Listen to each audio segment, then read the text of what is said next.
অন্তর্বর্তী সরকারের প্রধান উপদেষ্টা ডক্টর মোহাম্মদ ইউনূসকে বাংলাদেশের নৃশংস গণহত্যার মাস্টার মাইন্ড বলে বিস্ফোরক অভিযোগ করেছেন শেখ হাসিনা। সম্প্রতি আমেরিকার নিউ ইয়র্কে আওয়ামী লীগের এক অনুষ্ঠানে ভার্চুয়াল বার্তায় এসব কথা বলেন প্রধানমন্ত্রীর পদ থেকে ক্ষমতাচ্যুত শেখ হাসিনা।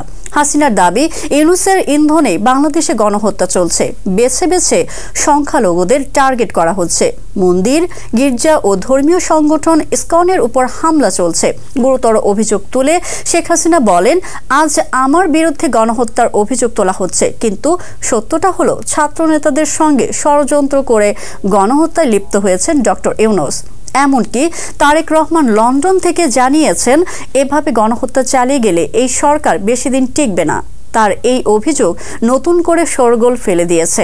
বৈষম্য বিরোধী ছাত্র আন্দোলনের জেরে গত ৫ আগস্ট ক্ষমতা ছেড়ে পালিয়ে ভারতে চলে যান শেখ হাসিনা।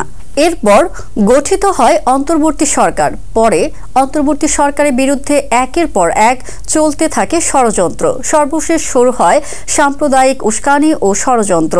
আর এরই মাঝে ডক্টর ইউনূসের বিরুদ্ধে বিস্ফোরক অভিযোগ তোলেন শেখ হাসিনা।